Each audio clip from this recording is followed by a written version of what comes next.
this has been for our next two guests. Miley Cyrus, wrapping up her last year on Hannah Montana, has a new album coming out Monday. It's called Can't Be Tamed. And Bret Michaels, I'm going to call you Iron Man. What a year. Appendectomy, cerebral hemorrhage, a stroke, and look at you right now. You look fantastic. How do you feel? You know what? It is awesome to be alive here, Central Park, New York City. It's great to be alive and here with you all today, and I'm feeling much better than I was. I was struggling when I came on the Celebrity Apprentice thing. I was hurting pretty bad, but I just keep going through it. It's music and the fans and Miley and all my friends and everyone. It gets my spirit lifted up, makes me get through it. It doesn't seem like you've slowed down at all. As you said, you did Celebrity Apprentice. You've been down traveling, visiting with the troops as well. You've got the new album coming out as well, right. Custom Built.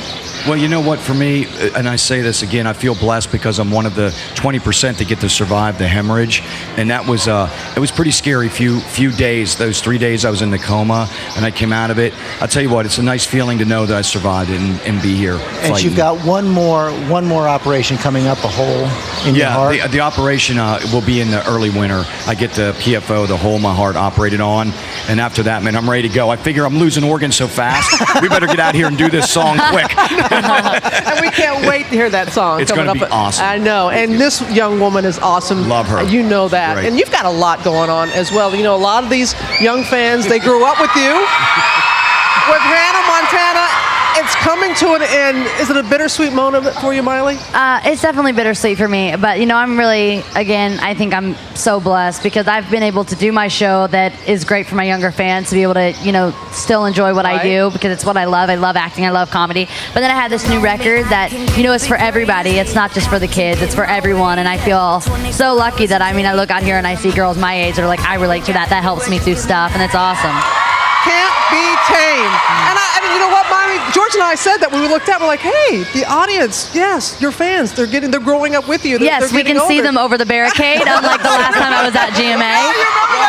So there's a few ones down there, but you know that you're getting some heat for the video Can't Be Tamed. Yeah. Do you think it's that some people just can't, they just want you to stay that little 12-year-old Hannah Montana, they can't let you go? Yeah, there's definitely, I mean, I'm performing a song called Robot that's off my new album too, and it's like, you know, you have to be who you are to the full, and I used to wear this shirt when I was little that was like, be you to full, and that stuck with me the whole time. I'm like, that's what's most beautiful about people, and I think when I get down on myself too, I'm just like, whatever, I'm being myself to the full extent. Like, there's nothing that I'm holding back, and that's what I want to give to my girl fans because that's so important. I feel like so many don't know who they are, just be who you are. What's the hardest part about growing up in public? What is it? What's the hardest part about growing up in public? I think, you know, again, it's always going to be hard because there's so much like stuff you got to get through before you can get to the stuff that's real. You know, there's all the people that are like, yes, it's gonna go great. You're the biggest thing ever. When really it's like, I just want the truth. Like, tell me, like, are people digging what I'm doing? Like, you know, you got to get through all the people that are yes people and get to the people that are real. And that's what these people are for me. And that's what, you know, I think there's also, you know, there's people that are negative just to be that way, just because they're unsatisfied with your life. And you've got to push through all that and just be like, this is my life. I'm up here on the stage doing what I love. And that's what I, you know, give my message to my fans too. And Bret, I bet you could really relate because you've been around the block a time or two. Yeah, I've been around the block a few times, that's for sure. Miley, I'll say this about Miley though, truthfully, the reason our families have been great friends for a while, and the thing about Miley when we did Everett Rose, right, is she's a great musician and she's got a great soul and she can sing and she's one of the people that will make that huge transition into remaining a superstar. Not that, I mean, she's a superstar. Yes, that I gotta like get out of the chair. But she left me a big brown bag of money back there. Someone told her whatever. Yeah. No, but honestly, she's a great singer and a great musician, and that in the end, that's what it comes down to: having great songs and loving what you do. Can she rock and roll? She can rock it. Definitely rock it for sure.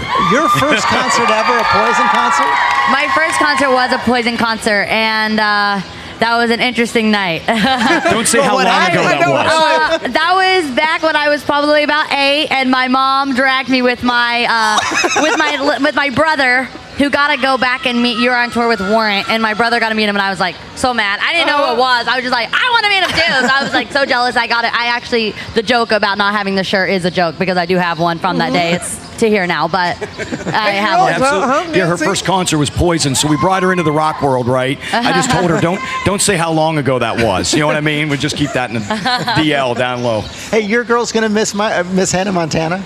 Yeah, you know what? My daughter, she's met my daughters, Rain in Georgia, and they love her, and she was really, really nice. She was down in Arizona doing a big show at the arena down there, and they will definitely miss it for sure. But you know what? But they know good music, and they know that the one thing that is about their kids that I think is like a lot like me is they're so cool. They're all about the music. That's how I was. I feel like there's people that go with their dad being in the spotlight like them, like myself, that are like, you know, they get that in the negativity that they see with their parents, and they're scared of the world and don't want to do what they love and don't whatever. But I just took it as an opportunity to learn from him, and that's what the girls did. So they know music, you know, and they know what's real, and they know that my record, aside from what I do with Hannah Montana and the Miley Cyrus stuff, just like Every Rose is real. So I think they're a good example to use for the kids that, you know, they're not my age, they're younger than me, but they can still relate to it because they like real music. And you know, Father's Day is coming up on Sunday. Got something for Billy Ray?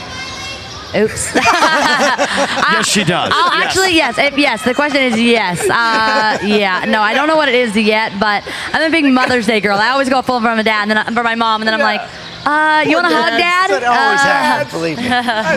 Tire cologne. Yeah, I know. There's always those commercials like, what to get your dad? I'm like, whatever. I'll just go somewhere quick. Ride my card. Yeah. That's great. Well, thank you guys very much.